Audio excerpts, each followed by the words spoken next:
All right, let's jump right into this explainer. Today we're unpacking a really fascinating, deeply symbolic piece of text called The Cell and the Candle Flame, an alchemical dance. To start off, I want you to picture absolute ink-heavy darkness. Right in the center, there's a single candle flame burning, and its wax is dripping down almost like slow white blood. From out of this void, we're hit with this chilling opening thought from Goethe's Faust. You resemble the spirit you can comprehend, not me. It's such a powerful hook because it plunges us directly into a mythic fable about the absolute deepest, oldest questions of the human spirit. It's really asking, what do we actually understand about ourselves when all the lights go out, the crowds leave, and there's literally no audience left to perform for? Now, if we look at the macro world outside of our story's immediate setting, we see a society governed by what the text calls rationalist supremacy. It's a place built entirely on physical security, cold steel, and pure logic, where all the old, crumbling temples have been completely dismantled. But there's a huge catch. Doing this creates a massive psychic vacuum. The citizens of this kingdom without a name are physically totally safe, but spiritually, they're completely famished. They start using tribalistic aggression and political banners as these regressive defense mechanisms, really just to escape the terrifying anxiety of their own inner emptiness. It's a brilliant representation of how an obsession with rationalist supremacy can completely hollow out the spiritual life of modern individuals.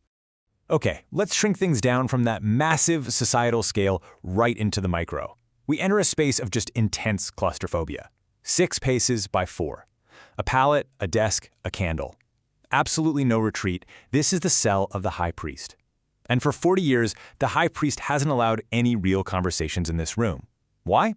Well, because this is a space where conversations cannot hide behind the comfortable scaffolding of communal myths or the grand echoing architecture of a cathedral. It's just a man, the dark, and a single flickering flame of rational consciousness. So, stepping right into this incredibly claustrophobic isolation is our second character, the uncanny jester. Now the high priest is beyond exhausted. He asks, "Why have you come to this stone silence, jester? I have nothing left to give them." You can practically feel the sheer psychological tension radiating off of him here. The high priest is a man who has stretched tight like parchment over a void, just sitting in deep shadow. He spent his entire life ministering to a spiritually empty world using these rigid, logical structures, and now his own cup is completely dry.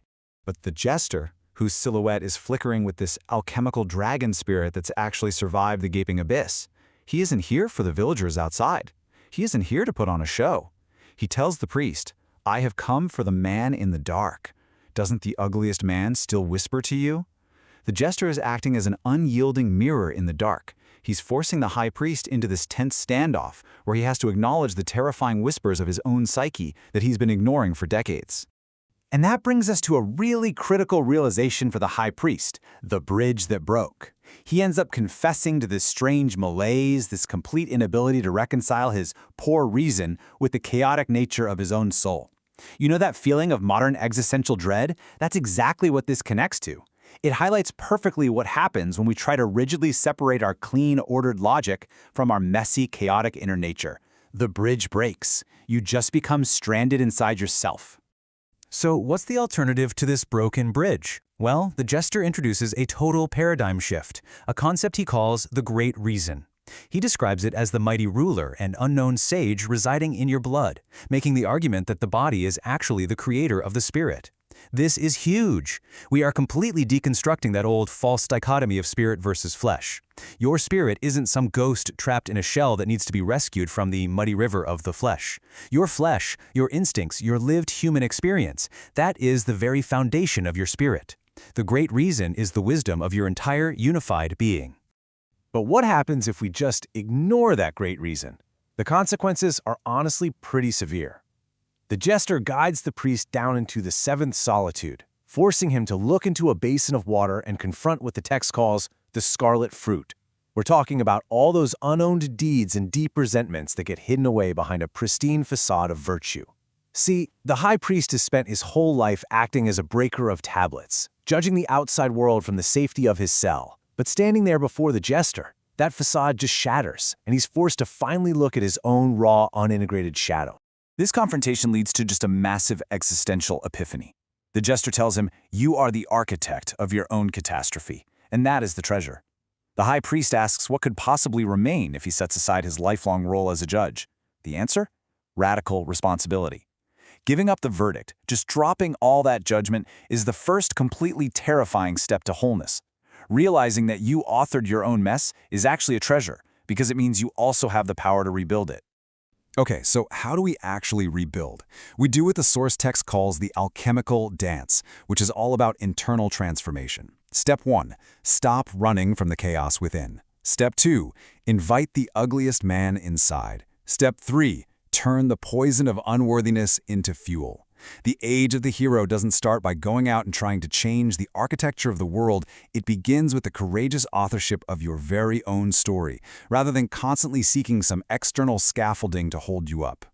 Let's actually unpack that second step a bit more. Who or what is the ugliest man? Well, it's the personification of literally everything you have ever rejected about yourself, your unintegrated shadow self. And we absolutely have to invite this uncomfortable shadow inside. Why? Because you can't ever achieve real wholeness if you're constantly at war with a part of yourself.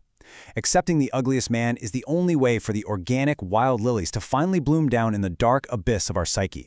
And man, we see the immediate transformative result of this acceptance. The high priest finally realizes, I hear it now. A holy yea to the entirety of my nature. You can literally feel the psychological tension just shatter at this moment of revelation. The high priest finally hears that unknown sage, that great reason pulsing in his blood. He stops resisting. He achieves this profound internal alchemical wholeness just by saying a holy yes to everything he is. The light, the dark, the reason, and the absolute chaos. Which brings us to an incredibly vivid, high-contrast climax. The whole art style of our narrative shifts here. The heavy, rigid lines start to flow and become organic. And then, the high priest reaches out, and the candle is blown out. Suddenly there is complete blackness, except for the glowing embers of the jester's eyes. Remember, the candle was our symbol of rigid, rational consciousness.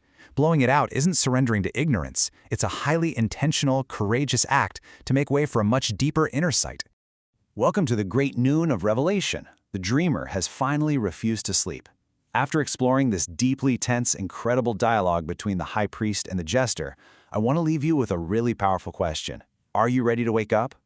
Are you ready to step out of the psychic vacuum, invite your own shadow inside, and actually listen to the great reason in your blood? Take a moment to just sit with that question in the dark. Thank you so much for joining me on this explainer, and keep exploring.